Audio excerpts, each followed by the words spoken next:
You see, the useful idiots, the leftists who are idealistically believing in the beauty of Soviet socialist or communist or whatever system, when they get disillusioned, they become the worst enemies. That's why my KGB instructors specifically made a point: never bother with leftists. Forget about these political prostitutes. Aim higher. This was my instruction. Try to get into large circulation, established conservative media. Rich, filthy rich movie makers, intellectuals, so-called academic circles, cynical, egocentric people who can look into your eyes with angelic expression and tell you a lie. These are the most recruitable people, people who lack moral principles, who are either too greedy or too suffer from self-importance.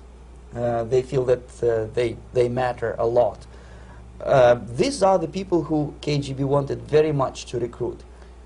But to eliminate the others, to execute the others, don't they serve some purpose? Wouldn't they be the ones they rely on? They serve purpose only at the stage of destabilization of a nation. For example, your leftists in United States, all these professors and all these beautiful civil rights defenders, they are instrumental in the process of the subversion only to destabilize the nation. When their job is completed, they are not needed anymore. They know too much. Some of them, when they get disillusioned, when they see that Marxist-Leninists come to power, obviously they get offended. They think that they will come to power. That will never happen, of course. They will be lined up against the wall and shot. You spoke several times before about ideological subversion. That is a phrase that I'm afraid some Americans don't fully understand.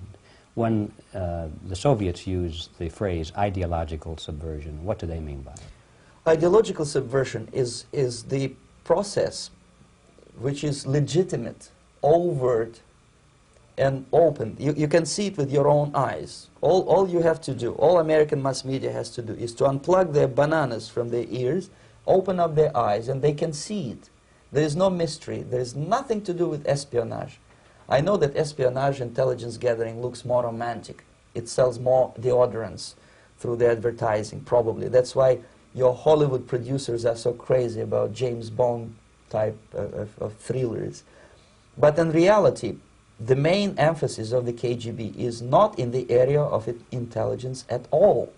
According to my opinion and opinion of many defectors of my caliber, only about 15% of time, money, and manpower is spent on espionage as such. The other 85% is a slow process which we call either ideological subversion or active measures, активные мероприятия in the language of the KGB, or psychological warfare.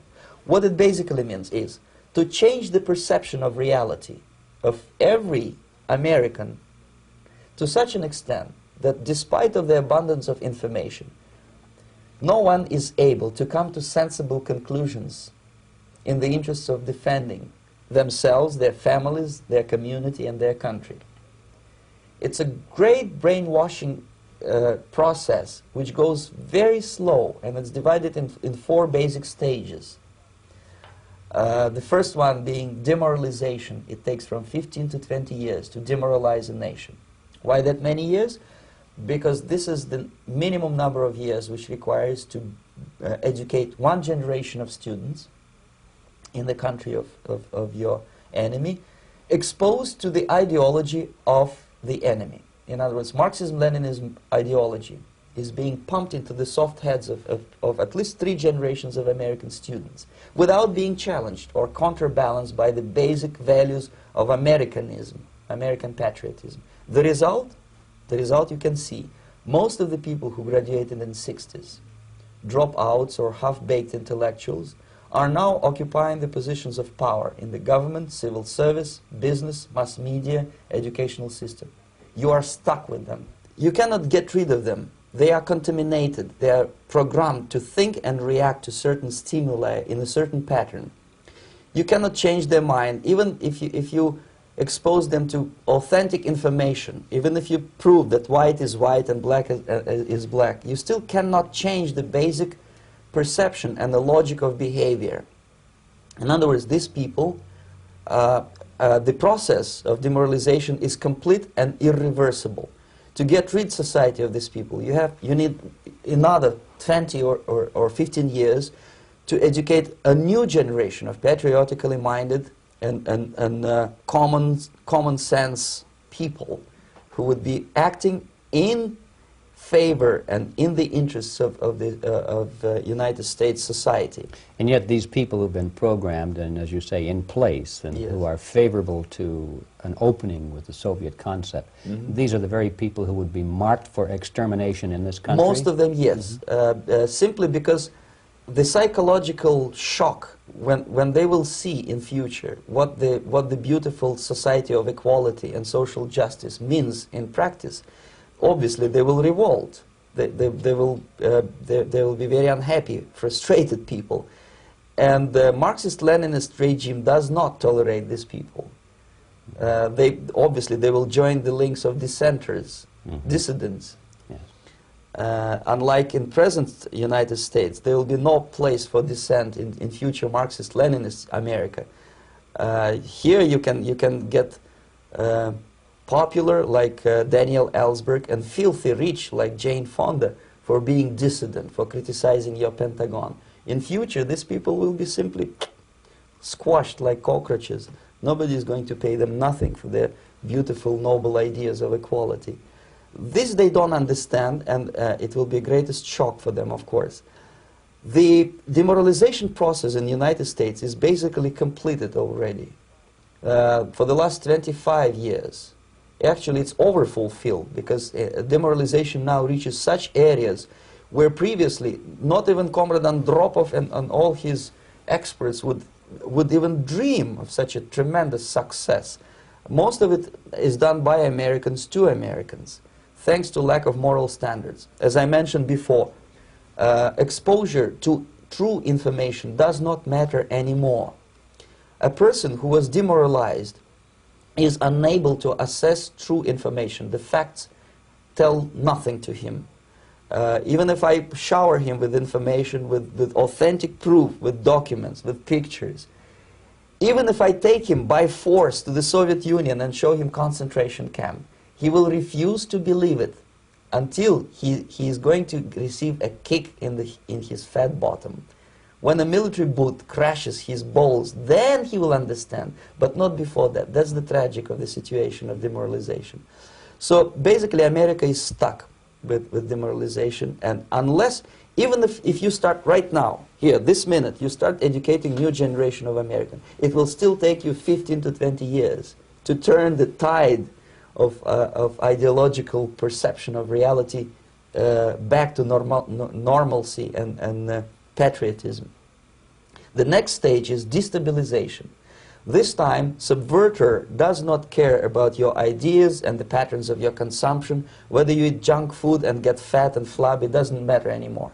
This time, and it takes only from 2 to 5 years to destabilize a nation, what matters is essentials: economy, foreign relations, defense systems. And you can see it quite clearly that in some areas, in such sensitive areas as defense and economy, the influence of Marxist-Leninist ideas in the United States is absolutely fantastic. I could never believe it 14 years ago when I landed in this part of the world that the process will go that fast. The next stage, of course, is crisis. It may take only up to 6 weeks to bring a country to the verge of crisis. You can see it in Central America now. And after crisis, with a violent change of power, structure, and economy, you have so-called the period of normalization. It may last indefinitely. Normalization is a cynical expression borrowed from Soviet propaganda. When the Soviet tanks moved into Czechoslovakia in '68, Comrade Brezhnev said, "Now the situation in brotherly Czechoslovakia is normalized." This is what will happen in the United States if you allow all these schmucks to bring the country to crisis, to promise people all kind of goodies and the paradise on earth, to destabilize your economy, to eliminate the principle of free market competition, and to put a big brother government in Washington, D.C., with benevolent dictators like Walter Mondale, who will promise lots of things, never mind whether the promises are fulfillable or not. He will go to Moscow to kiss the bottoms of new generation of Soviet assassins. Never mind, he will create false illusions that the situation is under control. Situation is not under control. Situation is disgustingly out of control. Most of the American politicians, media, and educational system trains another generation of people who think they are living at a peacetime. False. United States is in a state of war, undeclared total war against the basic principles and the foundations of this system. And the initiator of this war is not Comrade Andropov, of course. It's the system. However ridiculous it may sound, the world communist system or the world communist conspiracy, whether I scare some people or not, I don't give a hoot. If you are not scared by now, nothing can scare you. But you don't have to be paranoid about it. What actually happens now, that unlike myself, you have literally several years to live on unless the United States wake up. The time bomb is ticking. With every second, the disaster is coming closer and closer. Unlike myself, you will have nowhere to defect to, unless you want to live in Antarctica with penguins. This is it. This is the last country of freedom and possibility. Okay, so what do we do? What is your recommendation to the American people? Well, the immediate thing that comes to my mind is, of course, there must be a very strong national effort to educate people in the spirit of real patriotism, number one. Number two, to explain them the real danger of socialist, communist, whatever, welfare state, big brother government. If people will fail to grasp the impending danger of that development, nothing ever can help United States. You may kiss goodbye to your freedom, including freedoms to homosexuals, to prison inmate. All this freedom will vanish, evaporate in 5 seconds, including your precious lives. The second thing, the moment at least part of United States population is convinced that the danger is real, they have to force their government. And I'm not talking about sending letters, signing petitions, and all this beautiful, noble activity. I'm talking about forcing United States government to stop aiding communism. Because there is no other problem more burning and urgent than to stop the Soviet military-industrial complex from destroying whatever is left of the free world. And it is very easy to do. No credits, no technology, no money, no political or diplomatic recognition, and of course no such idiocy as grain deals to USSR. The Soviet people, 270 million of Soviets, will be eternally thankful to you if you stop aiding a bunch of murderers who sit now in Kremlin and whom President Reagan respectfully calls government. They do not govern anything, least of all such complexity as the Soviet economy. So basic, two very simple, maybe too simplistic answers or solutions, but nevertheless they are the only solutions. Educate yourself, understand what's going on around you. You are not living at the time of peace. You are in a state of war, and you have precious little time to save yourself. You don't have much time, especially if you are talking about young generation. There is not much time left for convulsions and sexual masturbation to the beautiful disco music. Very soon it will go, just overnight. If we are talking about capitalists or wealthy businessmen, I think they are selling the rope on which they will hang very soon. If they don't stop, if they cannot curb their unsettled desire for profit, and if they keep on trading with the monster of the Soviet communism, they are going to hang very soon. And they will pray to be killed, but unfortunately they will be sent to Alaska probably to manage industry of slaves.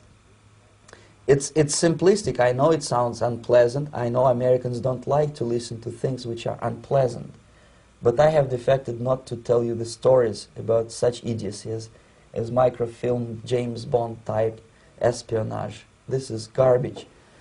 You don't need any espionage anymore.